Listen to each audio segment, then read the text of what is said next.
2023 को सुश्री महिमा मोइत्रा सांसद के खिलाफ दी गई सदन के प्रश्न पूछने के बदले नकदी के प्रत्यक्ष संहिता के संदर्भ में अपने अनैतिक आर्थिक शिकायत को दिनांक 8 दिसंबर 2023 को सभा पटल पर रखे गए आचार संहिता बिल को विचार करने में समझ है। This Lok Sabha has also seen the weaponization of a parliamentary committee. Ironically, the Ethics Committee, which was set up to serve as a moral compass for members. Instead, it has been abused egregiously today to do exactly what it was never meant to do.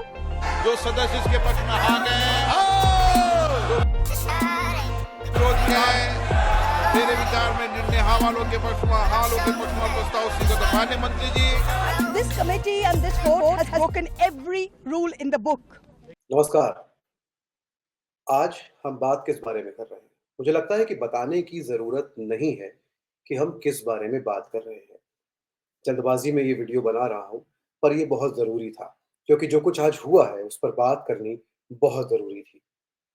Lok Sabha की ethics committee जो है, उसने लोकसभा सांसद AITC की, all India Trinamool Congress की लोकसभा सांसद महुआ मोइत्रा को लेकर, उनके विवादित मामले को लेकर, जहां सवाल पूछने को लेकर उनके ऊपर आरोप थे कि उन्होंने एक उद्योगपति से पैसे और तोहफे लिए हैं और अपना लॉगिन आईडी और पासवर्ड जो संसद का पोर्टल होता है सवालों को सबमिट करने का, वहां उन्होंने उनको वो एक्सेस दी है एक बाहरी व्यक्ति को। और इस पर एथिक्स कमेटी ने अपनी रिपोर्ट जो है वो स्पीकर को दे दी और अनुशंसा की, सलाह दी कि महुआ मोइत्रा को एक्सपेल किया जाए, यानी कि उनकी सदस्यता लोकसभा से समाप्त कर दी जाए। और इस पर स्पीकर ने फैसला लेते हुए जो है महुआ मोइत्रा को संसद की सदस्यता से एक तरह से कहें तो बर्खास्त कर दिया है, उनको एक्सपेल कर दिया है। नमस्कार, आप देख रहे हैं माइंड की बात।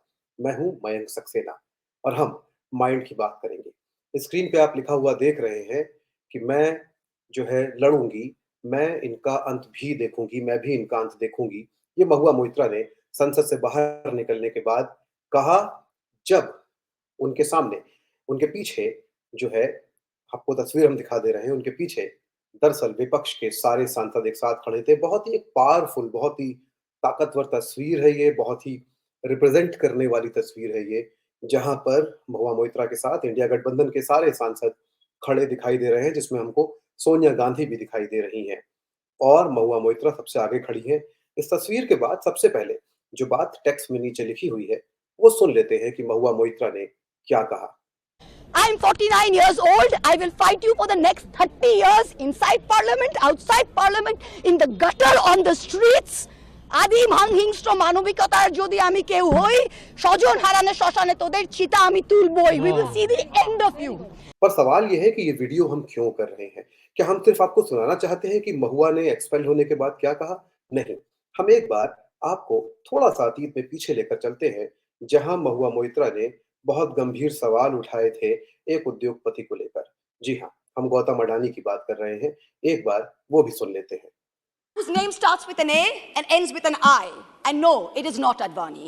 The multiples at which this A company is trading was absolutely outrageous. Even Google, Amazon and Microsoft don't trade at such multiples. When a Russian company was taking over an oil refinery from an Indian business, it was not an attack on India. When Mumbai's electricity was taken over with funds from Qatar, it was not an attack on India. The pride of India lies not in the wealth of one individual. The pride of India lies in the robustness of its institutional structures. I don't want to get into a Wall Street short sellers allegations. I don't want to get into a Wall Street short sellers allegations. I want answers. I want answers to what I've asked. Sir, Mr. Chairperson, sir, are you going to do your job? And please ask the honorable gentleman to sit down. Are you going to do your job, sir, and ask this honorable gentleman to sit down? I'll tell the House.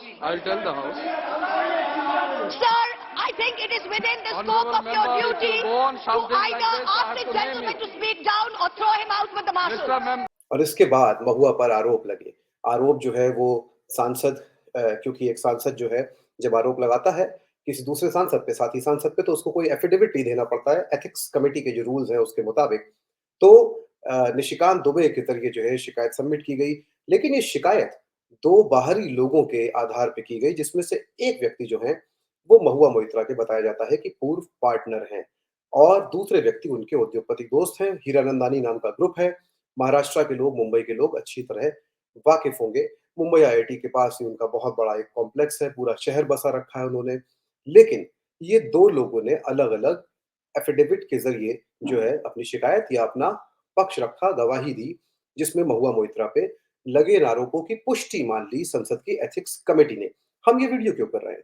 हम इस video में कुछ ज़रूरी बातें करना चाहते हैं। दरअसल एथिक्स कमेटी के एथिकल अप्रोच को लेकर, यानी कि जो सैद्धांतिक कमेटी है, जो सिद्धांतों का, नैतिकताओं का, मर्यादाओं का पालन कराने के लिए सांसदों से उत्तरदायी है, इस जांच में हुआ क्या? इस जांच में सबसे पहले महुआ मोइत्रा ने बैठक के पहले शुरुआत में ही आरोप लगाए कि उनसे बहुत निजी सवाल पूछे गए। ये तक पूछा गया कि वो रात को फोन पर किससे बात करती हैं। एक बार सुन लेते हैं महुआ कैसे रोते हुए निकली और क्या कहा उन्होंने।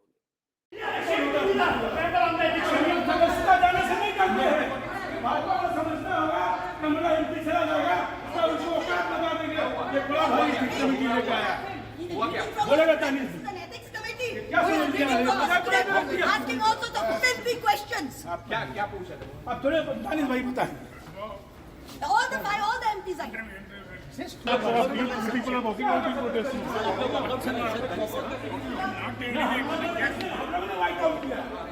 We have walked out from the committee. Because they are asking an ethical question. Sir आप आपकी तस्वीर हनन कर रहे हैं वहाँ. सर आप लोगों ने वॉकआउट क्यों किया है सर? वॉकआउट इसलिए क्या कि रात में किससे बात करते हो, क्या बात करते हो, ये चेयरमैन पूछेगा क्या? ये क्या मतलब है? This is too much. Tears in my eyes. You're making up any rubbish. Tears in your eyes. You see my eyes and the tears in it. Then what are you talking shit for?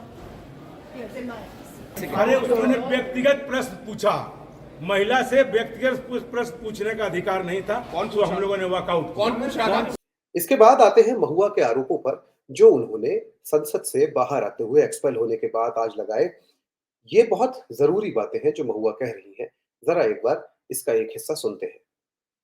This Lok Sabha has also seen the weaponization of a parliamentary committee. Ironically, the Ethics Committee, which was set up to serve as a moral compass for members. Instead, it has been abused egregiously today to do exactly what it was never meant to do, which is to bulldoze the opposition and become another weapon to talk us into submission. This committee and this report has broken every rule in the book. In essence, you are finding me guilty of breaching a code of ethics that does not exist. The committee is punishing me for engaging in a practice that is routine, accepted, and encouraged in the House. The findings are based solely on the written testimonies of two private citizens whose versions contradict each other in material terms, none of whom I was allowed to cross-examine. One of the two private citizens is my estranged partner who, with malified intention, masqueraded as a common citizen in front of the committee. The two testimonies have been used to hang me. They're at polar opposites to each other.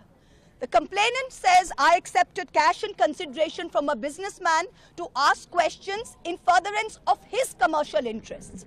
But the businessman's suo motu affidavit says I pressurized him into uploading questions to further my agenda.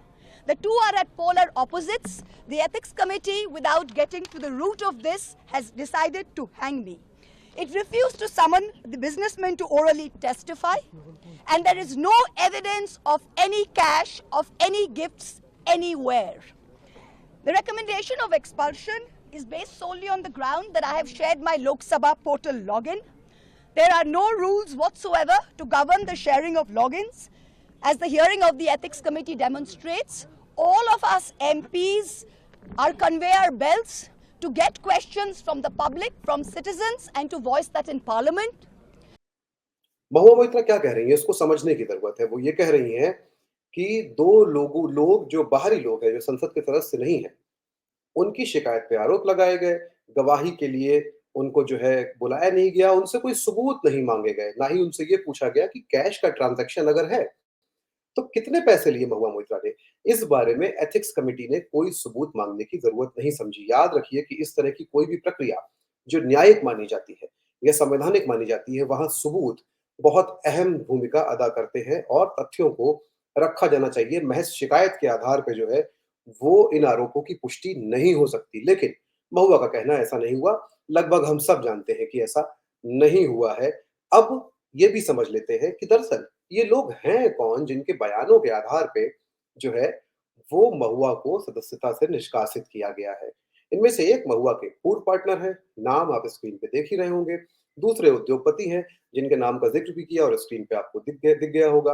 अब सवाल ये है कि क्या ये दोनों जो पक्ष हैं, क्या ये दोनों निष्पक्ष हैं? यानी कि ये कोई न्यूट्रल पार्टीज हैं? क्या ये अनबायस्ड पार्टीज हैं? अब यहाँ पर एक अहम सवाल होता है कि संसदीय समिति, संसद की एथिक्स कमेटी क्या ऐसे लोगों की शिकायत और बयान को बिना ठोस सबूतों के जो है वो आधार बना सकती है, जो दरअसल खुद निष्पक्ष पार्टी नहीं है। एक उद्योगपति है जो न केवल महुआ के दोस्त रहे हैं बल्कि सरकार का भी दबाव उन पर होता है। सरकारी ठेके बहुत सारे उनके पास आते जाते रहते हैं। उसके अलावा कंस्ट्रक्शन के बड़े बिजनेस में, माइनिंग के तमाम बिजनेस में वो इन्वॉल्व है। तो क्या वो एक निष्पक्ष पार्टी है? नहीं है। लेकिन उस निष्पक्ष पार्टी से भी केवल एफिडेविट लिया गया, सबूत कोई नहीं लिए गए। साथ ही साथ दूसरी पार्टी, ये तो और एक्सट्रीम केस है, ये महुआ के पूर्व पार्टनर हैं। जाहिर सी बात है पूर्व पार्टनर के पास नाराज होने, नाखुश होने, चिढ़ने और रंजिश के लिए पर्याप्त जो है वो वजूहात, वजहें होती हैं। तो क्या किसी ऐसे व्यक्ति को जो पूर्व पार्टनर रहा है, बिना किसी सबूत के उसके केवल बयान को आधार बनाया जा सकता है? और क्या ये किसी तरह की निष्पक्ष कार्रवाई, सुनवाई मानी जाएगी? आप अदालतों से लेकर तमाम क्रिमिनल प्रोसीजर कोर्ट से लेकर सिविल प्रोसीजर कोर्ट से लेकर कुछ भी दुनिया के नियम और एथिक्स उठा लीजिए, ये एथिकल नहीं माना जाएगा, क्योंकि यहाँ पर एक पर्सनल दुर्भावना या पर्सनल मोटिव छुपा हो सकता है। लेकिन पर्सनल मोटिव के आधार पे आए हुए व्यक्तियों के बयान के आधार पर संसद की एथिक्स कमेटी एक्शन ले रही है। महुआ का ये भी कहना है कि उनको अपना पक्ष रखने के लिए ना तो पर्याप्त समय मिला, ना ही लॉजिकल रीजनिंग हुई। इसको भी एक बार हम सुन लेते हैं। That this kangaroo court has only shown to the all of India that the haste and the abuse of due process you have used demonstrates how important Mr. Adani is to you and to what length you will go to harass a single woman MP into shutting her into submission. Tomorrow the CBI will be sent to my house. I'm sure they will harass me for the next 6 months. But I would like to ask, what about the 13,000 crore coal scam of Mr. Adani that the CBI and the ED have not found place to look at? The Ethics Committee has no power to expel. You have assumed the powers of a quasi-judicial authority and imposed a penalty on me that you have no power to do. You have disregarded due process, proportionality and abused every tenet. अब बढ़ते हैं अगली बात की ओर। संसदीय ethics committee जिस तीव्रता से, जिस तीव्र गति से इस मामले में कार्रवाई हुई है, उससे सवाल उठने चाहिए, उठ रहे हैं और हमको और गंभीरता से और जोर से ये सवाल उठाने पड़ेंगे। उसका कारण क्या है? इसी संसद में इस मामले के बिल्कुल आसपास, इस मामले के ही समय पे दानिश अली जो सांसद हैं लोकसभा के बहुजन समाज पार्टी के, उनके प्रति भारतीय जनता पार्टी के एक सांसद रमेश बिधूड़ी आपत्तिजनक भाषा, गाली गलौज की भाषा का प्रयोग करते हैं। वो मामला भी एथिक्स कमेटी को भेजा जाता है, पर उस पर अभी तक कुछ नहीं हुआ है। कोई बैठक नहीं, कोई कार्रवाई नहीं, कोई एक्शन नहीं। Ramesh Biduri stands up in parliament and says to Danish Ali, he's one of 26 Muslim MPs, only one of 26. In a country of 200 million Muslims, the BJP has 303 MPs and has not sent one Muslim to parliament. Ramesh Biduri stood up and told Danish Ali, ye bhadwa, ye katwa, no action has been taken. Nothing has been taken. You hate minorities. You hate women. You detest Nari Shakti. You cannot handle power and authority. यही नहीं, जिन सांसद महोदय ने ये शिकायत की है, निशिकांत दुबे, उनकी डिग्रियों के फर्जी होने को लेकर महुआ मोइत्रा जो है आरोप लगा चुकी है, उसको लेकर भी कुछ नहीं है। तो फिर सवाल ये है कि आखिर इसी मामले में इस तरह की त्वरितता, इस तरह की तत्परता, तेजी क्यों दिखाई गई? क्या आफत थी? क्या मजबूरी थी? तो बहुत सारे हवाले, बहुत सारी बातें कही जाएंगी, पर दरअसल महुआ मोइत्रा का 2019 के बाद से अगर हम रिकॉर्ड देखें लोकसभा का, तो वो शानदार है। और सरकार के सामने सबसे प्रभावशाली भाषण अगर किसी के रहे हैं तो उस लिस्ट में सबसे पहले 2 भाषण महुआ मोइत्रा के हैं। एक जहां वो मोदी सरकार को कायर कहती हैं, जहां वो बहुत अद्भुत स्पीच देती हैं और उस स्पीच को संसद की कार्रवाई से हटाने की मांग करते हैं संसदीय कार्य राज्य मंत्री, और लेकिन महुआ अपनी स्पीच पूरी करती है। वो स्पीच आपको याद होगी, उसका कुछ हिस्सा आपको सुना देते हैं। I trust my honourable colleagues on the treasury benches will not shout me down. That you, Mr. Honourable Chairman, sir, will let me speak for the entirety of my allotted time, and that Lok Sabha TV, paid for by taxpayers' money, will not turn the screen's off, that this republic was not created by cowards, and cowards will not preserve it. So today, I speak of cowardice and courage, and of the difference between the two. Of those cowards who hide behind the false bravado of authority, of power, of hate, of bigotry, of untruths, and dare to call it courage. After all, this government has turned propaganda and disinformation into a cottage industry, whose biggest success is the recasting of cowardice as courage. I will lay out various instances where this government has demonstrated courage. The government claims it has shown courage to bring in a law that questions on arbitrary parameters who is or who isn't an Indian. The Citizenship Amendment Act was passed in 2019 in this House on the pretext of granting citizenship to persecuted Hindus and other minorities in neighboring countries. At the same time, it threw into an abyss of insecurity millions of Indians who had been living in this land for generations. But the rules by which this act will be implemented were not yet prepared by December 2020, according to the Ministry of Home Affairs. The deadline has yet again been extended till April 2020. If indeed this government cares so much for those persecuted in neighboring countries, why does it miss deadline after deadline to notify these rules? And meanwhile, very many of us have mustered the courage to tell the government, "Kagaz nahi dikhayenge." অহরহ তব আহ্বান প্রচারিত শুনি তব উদার বাণী হিন্দু বৌদ্ধ শিখ জৈন পারসিক মুসলমান ও খ্রিস্টানি পূরব পশ্চিম আসে তব সিংহাসন পাশে গাহে প্রেমহার হয় গাথা জনগণ ঐক্য বিধায়ক জয় হে Hail unity, hail religious diversity. The courage to make India, the world's greatest democracy, into a virtual police state whereby a single dubious complaint, both an eminent member of this House as well as one of India's most veteran journalists, is charged with sedition. The courage to try and take over every state government by hook or by crook, whether you have won the popular mandate or not. To announce a national lockdown at only 4 hours' notice, causing untold misery, countless deaths, the sight of thousands walking for hundreds of miles with no food or money. This government spent less than 2% on social transfers, in contrast to OECD countries who spent 20%, and 6% which was spent by middle-income countries. The courage, no, the brazen audacity to announce an economic rebound. India was the single worst performer among developing countries in the year 2020. The courage to use the official channels of the Ministry of External Affairs to respond to social media posts by an 18-year-old climate activist and an American pop star. The reason no one has done it before you is not because no one had the courage, but simply because it was not the right thing to do. Has that thought ever struck you? The sacred cow that was the judiciary is no longer sacred. It stopped being sacred the day a sitting Chief Justice of this country was accused of sexual harassment, presided over his own trial, cleared himself, and then proceeded to accept a nomination to the upper house within 3 months of retirement, replete with Z+ security cover. The judiciary stopped being sacred when it chose to squander the greatest opportunity that any bench of the highest court of this land has ever seen, to reinforce the founding principles of our democratic republic and to uphold the rights enshrined in Part 3 of our constitution. It let Mausa. 1 second, please. Please, Mau. He cannot discuss Please, in the house. Please, you wait. And Nishikant Dubey is a point of order.